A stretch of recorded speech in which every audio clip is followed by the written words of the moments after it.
जो लोग गाय को प्रतिदिन रोटी खिलाते हैं वो कान खोलकर सुन लो।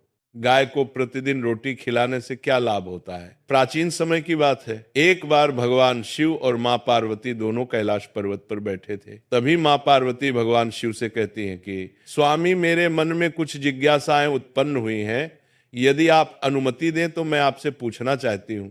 तभी भगवान शिव माँ पार्वती से कहते हैं कि हे देवी, आप बिना संकोच के बताए कि आपका मन किन प्रश्नों को जानने के लिए व्याकुल है। तभी माँ पार्वती भगवान शिव से कहती हैं कि हे स्वामी, मैंने पृथ्वी लोक पर मनुष्यों को अनेक प्रकार से गाय की सेवा करते हुए देखा है।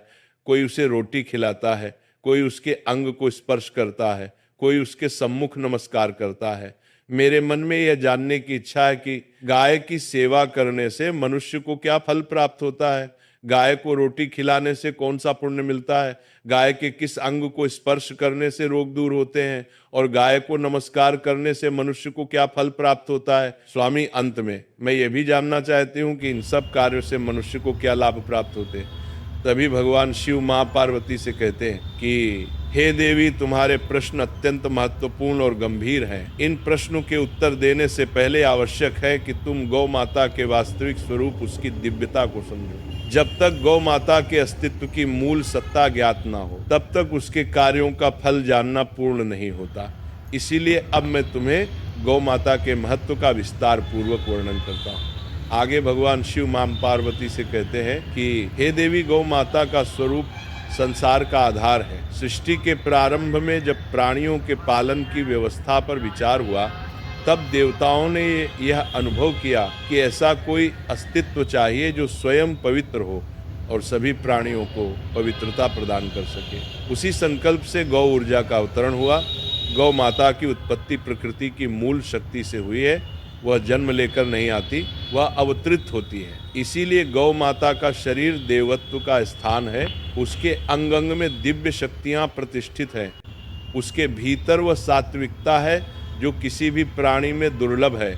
इसलिए गौ माता को पृथ्वी पर धर्म का आधार कहा गया है। उसके बिना धर्म स्थिर नहीं रह सकता और ना ही प्राणियों का जीवन संतुलित रह सकता है। गौ माता के भीतर पंच तत्वों का श्रेष्ठ रूप विद्यमान है। पृथ्वी का स्थिरत्व, जल की शुद्धता, वायु की पवित्रता, अग्नि का तेज और आकाश का विस्तार उसके देह में समाहित है। ये समावेश किसी अन्य प्राणी में नहीं। इसी कारण उसके समीप रहने मात्र से मनुष्य के मन विकार शांत होने लगते हैं, उसके विचार सात्विक होते हैं और उसका कर्म संतुलित रहता है। गौ माता का अस्तित्व केवल मनुष्यों के लिए ही नहीं बल्कि संपूर्ण प्रकृति के लिए आवश्यक है। जहाँ गाय रहना पसंद करती है, वहाँ भूमि अधिक उर्वर हो जाती है। वहाँ वायु में सात्विक सूक्ष्म तत्व बढ़ जाते हैं। वहाँ का जल अधिक पवित्र माना जाता है। इससे स्पष्ट है कि गौ ऊर्जा प्रकृति की संतुलन शक्ति है। आगे भगवान शिव मां पार्वती से कहते हैं कि हे देवी, गौ माता संसार की पालन शक्ति है। उसके द्वारा दिया गया दूध पोषण का प्रथम सार है। उसी के द्वारा मनुष्य, पशु और अनेक जीव अपना आरंभिक बल प्राप्त करते हैं। गौ माता को जीवन का पोषक और प्रकृति का रक्षक कहा गया है। उसका अस्तित्व आने वाली पीढ़ियों की शक्ति का स्रोत है। गौ माता का स्वभाव भी दिव्य है। वह क्रोध नहीं करती, वह किसी को पीड़ा नहीं देती, किसी से शत्रुता नहीं रखती। उसका स्वभाव क्षमाशील है, उसकी दृष्टि शांत है और उसका मन सदैव कल्याण की भावना से भरा है। यही कारण है कि उसके आसपास रहने वाले प्राणी भी शांत, स्थिर और निरामय रहना प्रारंभ कर दें। इसीलिए गौ माता को संसार में माता कहा गया है और यह केवल भाव का नहीं, सत्य का शब्द है। वह प्राणियों को जन्म नहीं देती परंतु उनके जीवन को धारण करती है। वह घरों को पोषण देती है, भूमि को शक्ति देती है और वातावरण को शांति देती है। यही कारण है कि सदियों से गौ माता का स्थान अपरिवर्तनीय रहा है। गौ माता के महत्व को जानने के बाद माँ पार्वती भगवान शिव से आगे कहती है कि हे स्वामी, आपने अभी जो गौ माता की महिमा को जिस प्रकार विस्तार और गंभीरता से समझाया, उससे मेरा मन और भी जानने हेतु उत्सुक हो गया है। अतः स्वामी, अब आप मेरे प्रथम प्रश्न का उत्तर दीजिए कि गाय की सेवा करने से मनुष्य को क्या फल मिलता है। तभी भगवान शिव कहते हैं कि हे देवी, गाय की सेवा का फल इतना व्यापक और गहन है कि कि उसे शब्दों में बांधना कठिन है। गाय की सेवा केवल एक दान या एक करुणा का रूप नहीं, बल्कि ये मनुष्य की आत्मा को पवित्र करने वाली साधना है। जिस मनुष्य के हाथों से गाय की सेवा होती है, उसका जीवन धीरे धीरे शुद्ध होने लगता है। उसके कर्मों से उपजे दोष शांत होने लगते हैं। उसके पिछले जन्मों में संचित पापों की जड़ें कमजोर होने लगती हैं। यह सेवा मनुष्य की आत्मा को उस सत्य की ओर ले जाती है जहां से उसका सारा अज्ञान हटने लगता है। गाय की सेवा करने वाले मनुष्य को देवताओं की कृपा सहज रूप से प्राप्त होने लगती है। यही कारण है कि वेदों ने गाय को कर्मों का भोग मिटाने वाली कहा है। आगे भगवान शिव मां पार्वती से कहते हैं कि हे देवी, गाय की सेवा करने से मनुष्य के जीवन में 3 प्रमुख परिवर्तन आते हैं। पहला, उसके मन में दया बढ़ती है। दूसरा, उसके घर में दोष और दरिद्रता प्रवेश नहीं करती।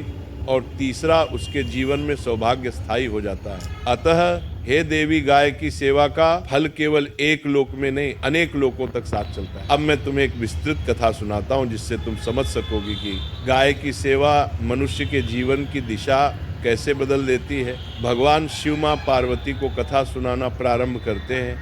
हे देवी, बहुत समय पहले मधुर नामक राज्य में एक व्यक्ति रहता था। उसका नाम अर्जुन दास था। उसका जीवन प्रारंभ से ही संघर्षों से भरा था। वह कितनी भी मेहनत करता, उसके हाथ में सफलता नहीं आती। उसका घर कर्ज में डूबा रहता। व्यापार करता तो घाटा, खेती करता तो सूखा, किसी का सहारा मांगता तो निराशा ही मिलती। धीरे धीरे वह जीवन से हारने लगा। एक दिन वे नगर से बाहर जा रहा था कि रास्ते में उसे एक घायल गाय दिखाई दी। उसकी पीठ पर घाव था और शरीर कमजोर होने लगा था। अर्जुन दास के पास धन नहीं था, परंतु उसके हृदय में दया थी। वो बोला, मेरे पास देने को कुछ नहीं, पर सेवा करने का भाव अवश्य है। वह समीप के कुएं से पानी लाया, घास इकट्ठी की और उसने गाय के घाव पर मिट्टी का लेप किया और उसके पास बैठा रहा। उसी समय उस घायल गौ माता ने मन ही मन उसे आशीर्वाद दिया और कहा कि तूने मेरे घावों को छुआ है, मैं तेरे जीवन के घाव भर दूंगी।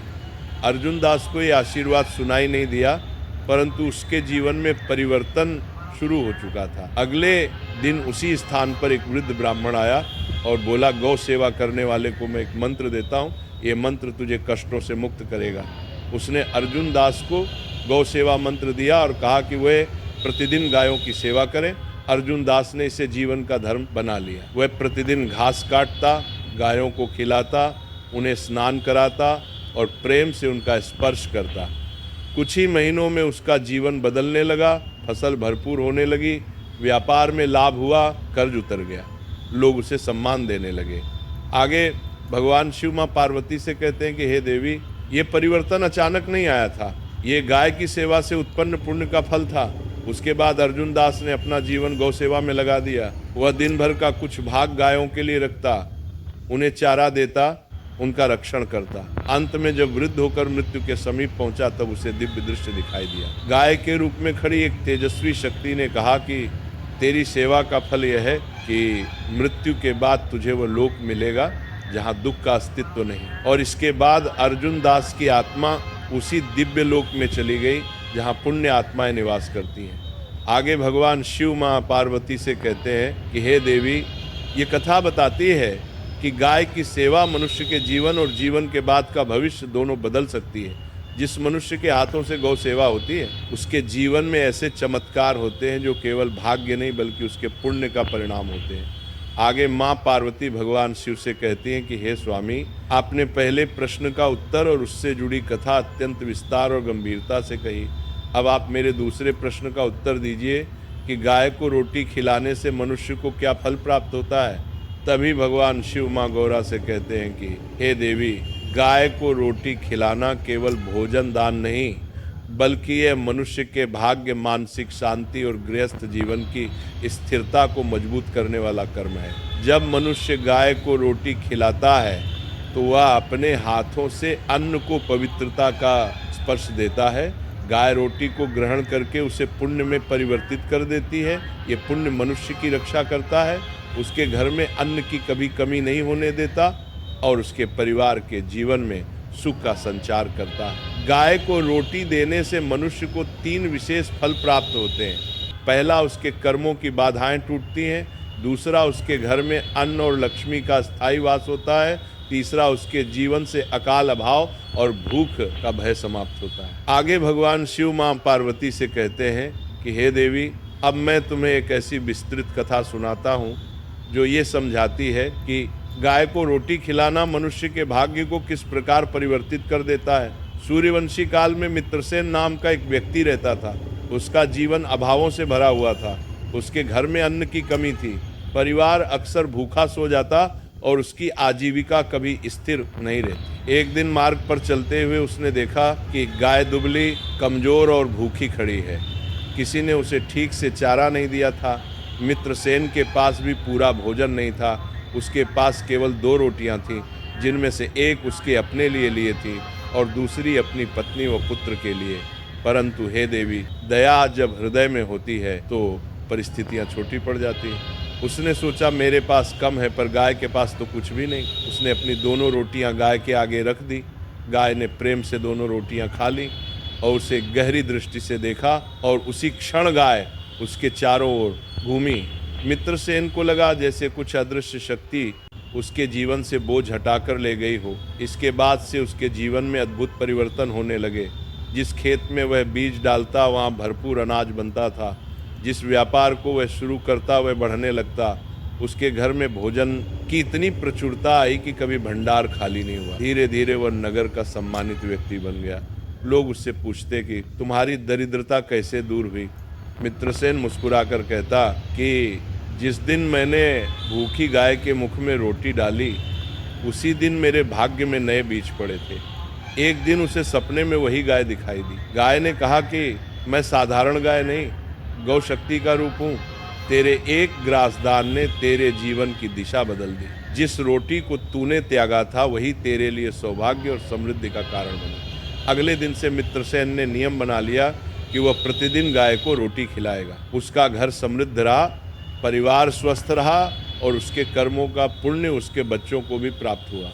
अंत में भगवान शिव मां पार्वती से कहते हैं कि हे देवी, इस कथा का सार यही है कि गाय को दी गई रोटी केवल अन्न नहीं रहती, वह मनुष्य के भाग्य को पोषित करने वाला पुण्य बन जाती है। आगे मां पार्वती भगवान शिव से कहती है कि हे स्वामी, आपने पहले और दूसरे प्रश्न के उत्तर तथा उनसे जुड़ी कथाएं अत्यंत स्पष्ट और कल्याणकारी कही। अब आप मेरे तीसरे प्रश्न का उत्तर दीजिए कि गाय के किस अंग को स्पर्श करने से रोग नष्ट होते हैं। तभी भगवान शिव कहते हैं कि हे देवी, गाय का प्रत्येक अंग दिव्यता से परिपूर्ण है, परंतु रोगों को शांत करने की विशेष शक्ति उसकी पीठ में स्थित है। मनुष्य जब गाय की पीठ को स्पर्श करता है तब वह केवल एक जीव को नहीं छूता, बल्कि वह उस दिव्य ऊर्जा तत्व को छूता है जो रोगों को नष्ट करने की क्षमता रखता है। गाय की पीठ पर ब्रह्म तेज का प्रवाह होता है। यही तेज मनुष्य के भीतर के विकारों और रोगों को शांत करता है। गाय की पीठ पर हाथ फेरने से शरीर की रोग प्रतिरोधक शक्ति जागृत होती है, मन की अस्थिरता शांत होती है। कई रोग जो मन के कारण उत्पन्न होते हैं वे स्वतः समाप्त हो जाते हैं। गाय की पीठ मानव शरीर में प्रवाहित प्राण शक्ति को संतुलित करती है। आगे भगवान शिव मां गौरा को इसी प्रश्न से जुड़ी कथा सुनाते हैं और कहते हैं कि हे देवी, प्राचीन काल में धर्मवीर नाम का एक अत्यंत बुद्धिमान परंतु रोगों से पीड़ित व्यक्ति था। वह जन्म से ही शरीर में दुर्बल था। चिकित्सा करवाता, तीर्थ करता, तप करता, परंतु उसका शरीर स्वस्थ नहीं होता। उसके माता पिता भी अत्यंत चिंतित रहते थे।